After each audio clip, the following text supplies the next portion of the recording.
Tania, thank you so much for that. That was a really lovely presentation. There are going to be some questions for you. I'd like to ask one. You're a psychologist and you've been trained as a psychologist. When you swap into your medium mode, how do you do it? And do you do it in front of the patient? Do you say we're now going to sit quietly, or is it just something which comes to you? How do you do it? It's that part of me. I see it as more for myself as a complement of the theoretical knowledge about psychology, etc. So I would, for example, if I'm seeing someone, and I've had several cases where people have been diagnosed with schizophrenia, for example, but I know I've identified quite early on that it's the spiritual companions that are tormenting them, the visions, etc. So I prepare myself extra before the session. I might even pray in the room to create an environment that is conducive and to try and protect that person, so that when I talk to them, I'm talking to them and not to the interfering entities. I never use that word with a patient, like mediumship or being a medium. I get a lot of intuition, but I don't open up too much because I don't want interference. The inspiration from the benefactors, the spiritual guides, that comes naturally at the time of need. So trusting that makes me a good area to pick up that information without having to force that issue. Thank you. That is a very nice answer. I just wanted to extend the question one more, then we'll go on to the ones on the screen. When I was in São Paulo, I went to a medium session and people were sitting in rows. And there was a medium at each end of the row, and they walked along and put their hands above people. When that had been done, there was a little talk, and then people went away. And of course, it was quite free. What's your view of using mediums that way? I think it depends on the context. Within the clinical context, for example, unless the person is open to that kind of thing and introduces that desire to be part of something like that, I wouldn't necessarily open up to that. But what I do a lot as a medium, as a healer myself within Spiritist centers, during this, I do like small, short mindfulness practices with people, and one of the ones that I do quite a lot is what I call the shower of light, where I take them through that shower of light, washing away the negativity, replacing it with positivity. And that time I'm also giving healing to the person, but I'm just not using those words, and I'm not putting them in a difficult position to either agree or disagree with my spiritual beliefs, because they can get the energy, the positive energy, whether they want to know more about Spiritism or not. It doesn't matter. It's irrelevant. The purpose there is to help that individual. Excellent. Thanks very much. That's a very nice answer. Now, we had the question for you, which was on the screen. There we are. Can mediumity... Can the medium be hidden behind a manic psychosis? Interesting question. Mania and mediumship? Mania and mediumship, absolutely. In fact, most mental health disorders are mixed. We could call them, there's a dual diagnosis there. There's always a spiritual aspect as well. In the same way, it goes for the positive side as well. When we talk about inspiration, I had this moment of inspiration, we know that often the inspiration comes from our benefactors that are either enhancing our own natural abilities or even using us as a channel to their thoughts and ideas, knowledge. So it often is the case, and it's about, my view, it's about treating the mind, the spirit with positive influences, positive thoughts, positive action, but also treating the body if that has become disturbed as well. If there is hormonal imbalances, chemical imbalances, other illnesses that are affecting that process. So again, it's working in combination with traditional medicine, science, and other therapies. Yes, I think that's important. For example, would you give somebody in a manic psychosis some of the antipsychotic drugs to calm them down? Or do you feel behavioral means or mediumistic treating is enough? I think whenever possible, because those drugs are so strong, it impacts so heavily on that person's ability to be themselves a lot of the times. I am not against it. I don't prescribe myself, but I see a lot of people who are under this type of medication. When properly dosed, it's beneficial because it at least helps the person to cope with the more extreme presentations of their mental, spiritual illness. But that alone is not going to be a solution. So they need to change the way they think and feel and react to events around them as well. So that's when, if they are open to it, prayer, healing, meditation would be helpful. Yes. Okay, thank you. Now we have another question. How to support someone who's struggling with mediumship and do not accept it? It's a nice question. That goes for the majority of humanity.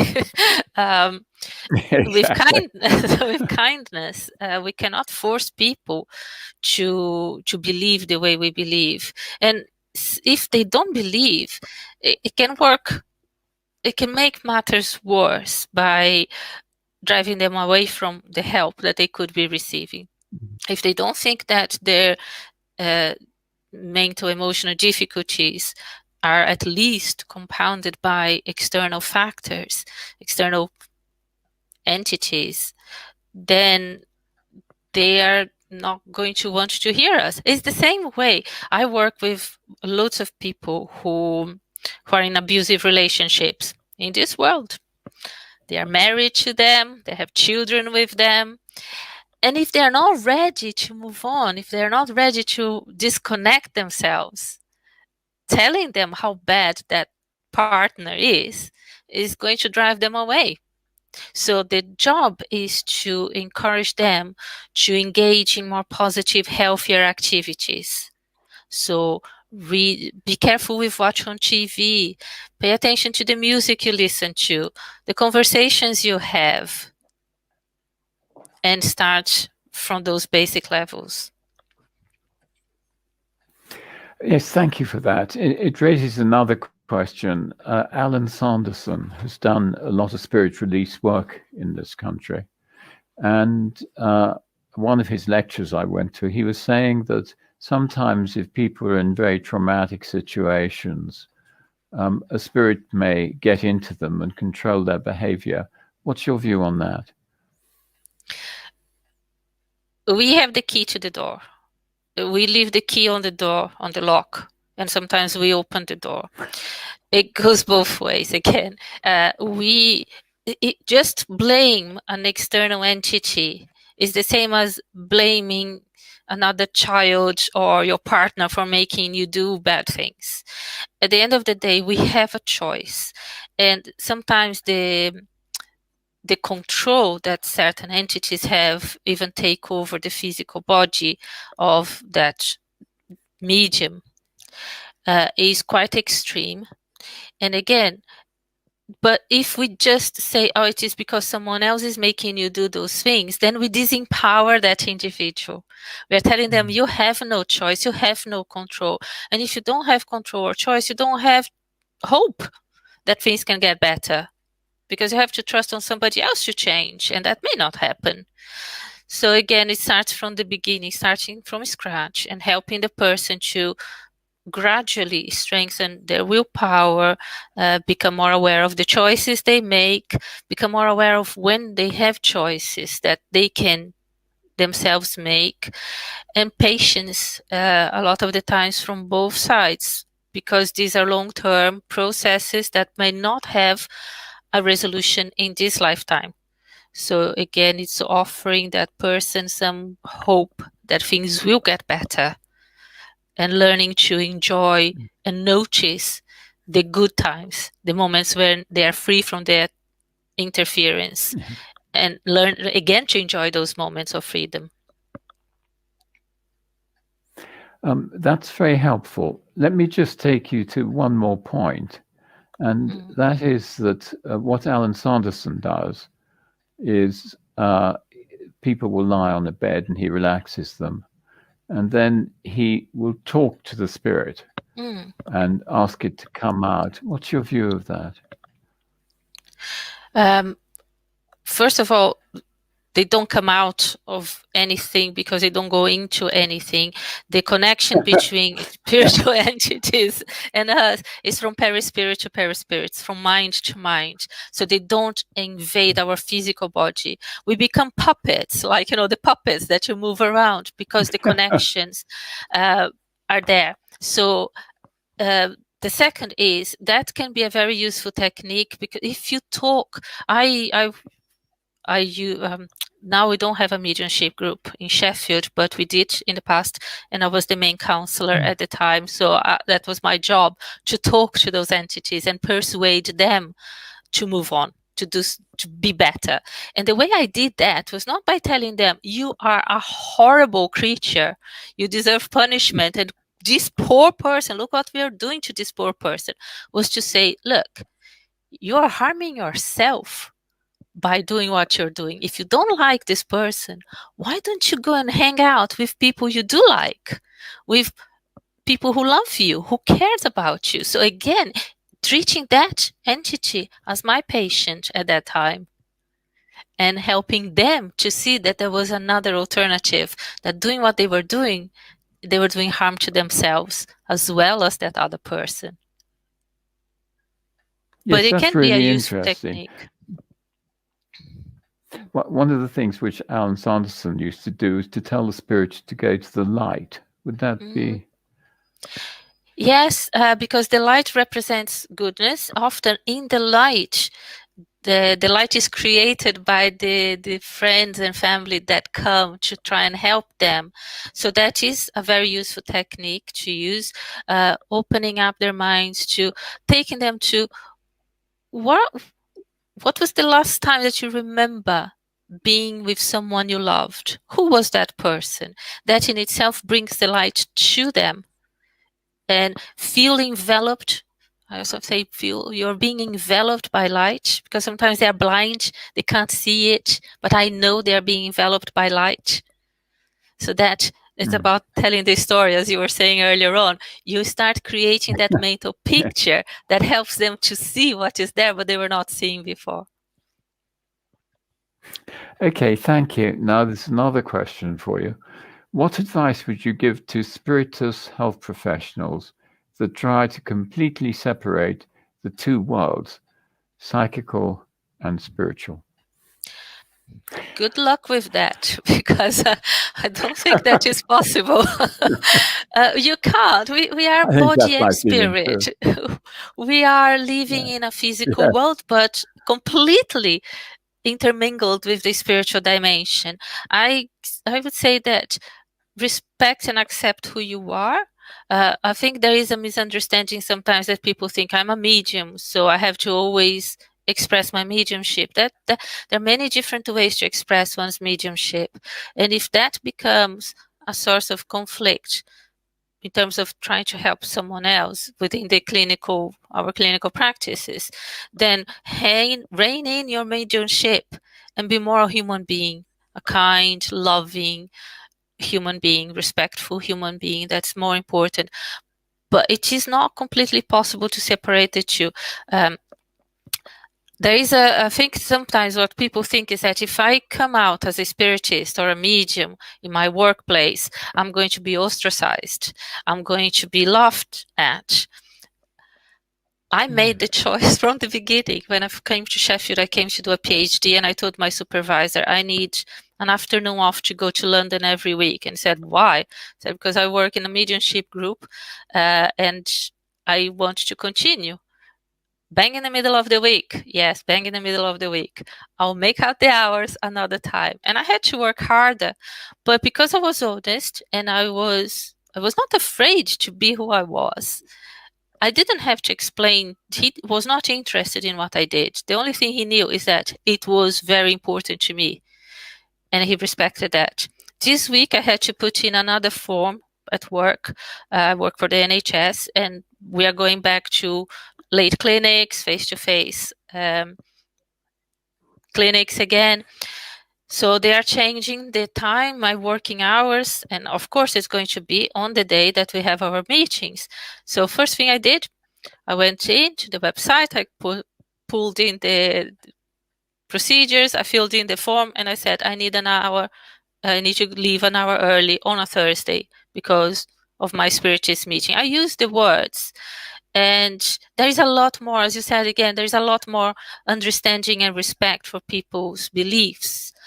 And if I find that if by being true to myself and honest, but not pushing, not forcing anyone to believe in the way I believe, I've always been respected. I never had any major issues. I'm not afraid or embarrassed of who I am and the faith I practice. I think that's an amazing change which has happened, that now it can be tolerated.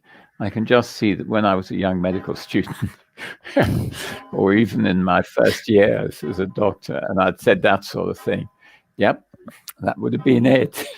Yeah. Okay, there's another question for you. How can we be aware? This is a good one. How can we be aware if there's an entity around us trying to influence us? Apart from people, of course. There's always entities around us trying to influence us. Some are trying to influence us to do good, to be good, to think good. Some are trying to influence us to be who we were once upon a time, but we are not anymore. Again, the choice is ours. Sometimes I notice, for example, there's something, I'm feeling down, I'm feeling anguished, depressed. And I have a little checklist in my head that I go through to find out whether there is something in my life, my personal life, that justifies that. Have I had any issues at work? Did I have a good night's sleep or not? If the checklist goes no, then I think, okay, there might be someone that is making me feel this way. So I say a prayer, I ask my benefactors for protection. Spiritism instructs us not to talk directly to the troubled spirits that might be around us, but ask our benefactors to help them, to do whatever they need. Outside the mediumship meeting context, we are not encouraged to talk directly to entities, but we can say prayers to them, we can envelop them with love. That's what we do. And if it becomes too disturbing, then we need to get others to help us. If we are in contact with a Spiritist center, let the director, let our friends know that we are going through a difficult phase, ask for prayers. Even if we are not Spiritists, we can always ask friends and family and say, I'm having some issues. Can you just keep an eye on me, be loving, let's do something fun to lift our mood and our spiritual energy. And when you walk down the street, do you see spirits around people? Can you do that, or is that a special gift? Yeah, I don't have that kind of mediumship. I don't hear or see spirits directly. Sometimes I get what I say, I see it in my head, kind of thing. But it's more intuition than vision or than sight or hearing. Yes. Okay. We had another question for you. First question is related to the possibility to adapt behaviorism principles as Divaldo. Pierre said to repel thoughts, but knowing mistakes from before are repaired through expiation pain. Oh, that's interesting. What do you make of that? Spiritism says that we can learn through pain or through love. And whenever possible, we should choose love. So we choose goodness. The other aspect of this concept is, yes, as I mentioned in my presentation, if I have engaged in a certain problematic behavior for many lives, and then at some point I made the decision to change. I'm not going to change it overnight. It's not just making the decision to change that's going to change it. So God utilizes with us a system similar to exposure therapy to cure phobias. So God provides us with a string of opportunities to face events that would lead us to behave in the way we behaved before, but this time I'm choosing a different behavior. And sometimes we get it right and sometimes we get it wrong. But we know that when we get it wrong, God will provide us with another opportunity and gradually intensify those experiences until we pass the test and we've learned the lesson. We don't have to go through that anymore. But we don't have to do that through pain. Pain comes from our resistance to change, and we keep making the same mistakes. So I work with people with alcohol who drinks too much, and sometimes I have the conversation. I tell them, go sit in the waiting room for 15 minutes after we finish here and look at your future, or what your future could look like, especially if it's someone who comes in for the first time. Their liver is okay, the pancreas is okay, but I can see what's going to happen in a few years' time if they don't change. And I know that there will be people sitting in the waiting room who are there, whose liver is failing, whose pancreas is failing, they're shaking non-stop anymore. So I say, go and have a look. And then you decide what is that you want to do. You make the effort to change now or risk being there in a few years' time. So we can use behavioral techniques to change our spiritual history, but it takes time. Okay, that raises the next question, really, is do you see this planet as a planet where people come to be challenged and to grow in experience? Absolutely. And I think just looking outside the window or turning the TV on 5 seconds of the news tells us that it is a planet.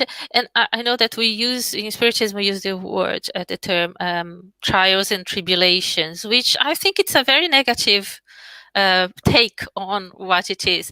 I would say opportunities to change, because it is a world that offers us many experiences where we are challenged. But being challenged is not a negative thing, it's a positive thing. If you're being challenged, it means you already have some awareness that change can be achieved. And now you have the choice to choose better this time around. Yes. It's interesting, really. Okay, well, that looks like it's the end of the questions.